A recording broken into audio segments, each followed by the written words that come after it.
Goku finally learns the truth about his father Bardock. Dragon Ball Super Chapter 82.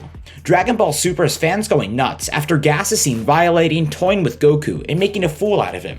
He had no idea how to defeat him at this rate. In this video, we see Goku finally learn the truth about his father Bardock. If you find this video interesting, don't feel shy to drop a like and subscribe to our channel. Chapter 82 of Dragon Ball Super started from where it all left off. Goku emerged following his instant transmission away from Jacko's position. We opened up to Calamus and another Galactic Patrol member on the Edieburg moon. Gas had previously been ridiculed by Goku for his failure to keep up with the lesser version of the technique, but here we see Gas continuing to pursue Goku. In his presence, Gas would strike a devastating kick to the side of Goku. He'd also follow up with a series of consecutive hits before teleporting elsewhere, which Gas would follow, and Goku's been locking onto different individuals he's met throughout the series via immediate transmission. He's been exploiting them as pit stations around the universe on their way to the referee's position for the Universe 6 vs Universe 7 event. They would immediately trade punches before moving on to a site with even more Galactic Patrol members. Gas's legs would collide with Goku's, and the two of them would flee to another location. Gas will make it plain that Goku will not be able to escape him this time, but as he screams, Goku will point to the side of his opponent, where a load of garbage will be dropped on him. Monica, who is fabricated to be the hero of this homeworld, would be in the driver's seat here. Lord Beerus has never encountered a mortal combatant so powerful. In truth, he was merely a delivery boy, and Goku would claim that this is Gas's punishment for warping so carelessly. Gas would emerge from the mud, and Goku would advise him to wash off in the adjacent river before continuing their fight. But Gas was enraged and urged Goku to be quiet, and the two would end up somewhere elsewhere, this time at the Galactic Patrol headquarters with Gas in the Galactic King's bathtub. Back on Cereal, Monaito was still trying to save Granola, who had been super assaulted by the Warmers and had earlier been blinded and shot in the abdomen. Elec would be wondering where Goku and Gas had gone at this moment, and Vegeta would realize that Goku was buying them all some time. Elec would immediately use the tracker in his communications device to locate Gas, and we'd see Goku and Gas fighting inside the galactic prison, with Gas frustrated by Goku's constant teleportation. The more we see Gas, the more he reveals himself to be both exceedingly gullible and rather juvenile.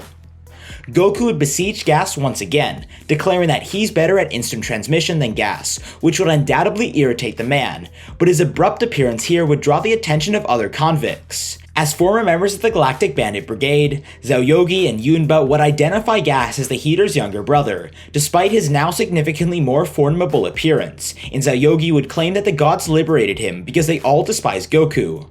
For a brief while, Gas would recognize them as a former henchman of the late Sangabo, and he would clarify that he did not appreciate their assistance in the least.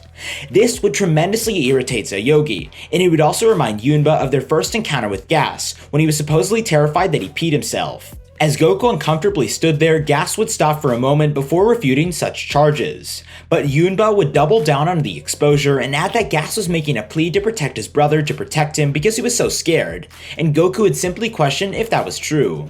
Gas was furious at this point, claiming that there was no urination involved. But given the wet stain on his pants, Yunba had to wonder if this was how his species cried, at which point Gas would exclaim in frustration that he did not wet himself, that it was only a few drops because he had been holding it in for so long. Everyone was speechless until Goku confirmed that Gas had wet himself. At the same time, to Elec's dismay, Oil was still trying to figure out where Gas was and had finally figured out that he was in the galactic prison, only to find himself much further away. Now that they'd arrived in a new area, Goku would wonder if Gas just followed his elder brother's orders. Goku was looking for a different way out of this, claiming that he's now considerably stronger than his brother and capable of making his own judgments. Gas, on the other hand, would argue that he just seeks power for the benefit of Elec and Elec alone, and if the Heaters obeyed his directions, they would eventually become the universe's greatest organization. As Goku teleported behind Gas, Gas fired 2 blasts in his way, indicating that Gas must truly revere his brother.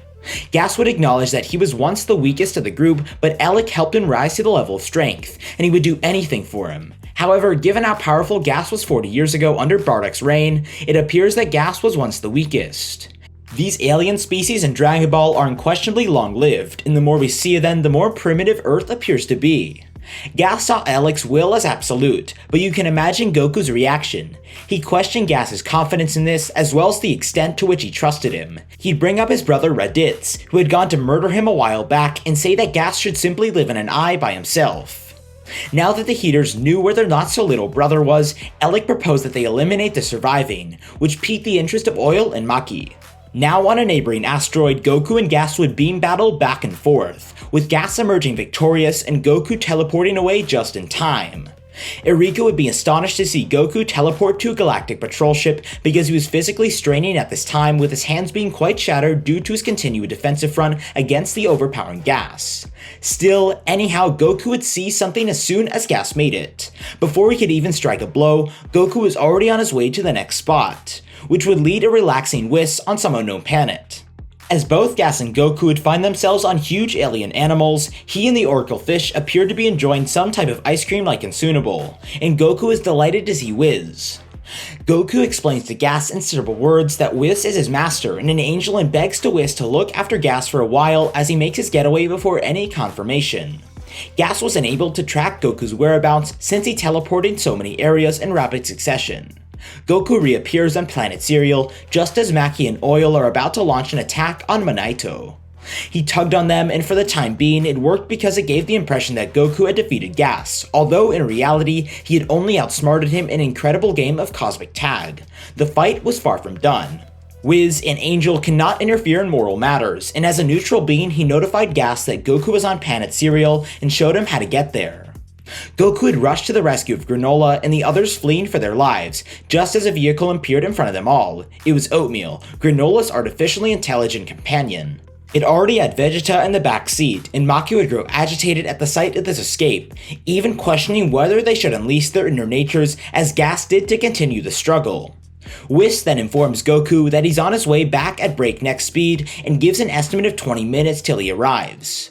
Monaito became anxious since 20 minutes was insufficient to cure Granola. Whis then inquires about Goku's training, to which Goku admits that he's still struggling. Whis then says that it's up to Goku to discover his kind of ultra instinct that is unique to him, and that he should listen to his inner voice and question who he truly is deep down, which perplexed Goku. Monaito then summons Goku and presents him with a scattered scooter that belonged to his father Bardock. Vegeta saw that it included audio files. Vegeta would point out that Bulma could fix it, but they were far from home, prompting Oatmeal to intervene, claiming to be able to directly access the audio. Oatmeal would keep fiddling with it until he eventually booted it back up. The voice of Bardock would then start to play. He had explained that his attack had to work. He then told Monaito to take advantage of the situation and flee as far as he could. He offers to remain and slow Gas down, as well as telling Monaito and Granola to stay alive, and this is the comment that will cause Goku to rethink his mind. The words reverberated in Goku's brain until he remembered his parents' decision to send him off-world.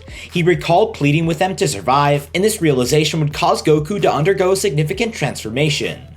The picture then shifts back 40 years to when Bardock was facing Gas. Gas would be completely defensive for Bardock. The next chapter will go further into details on this. Hope you enjoyed the video. That being said, I hope you liked this video. Do let us know about Father Bardock in the comments below. Also, subscribe to our channel and show your support by liking this video.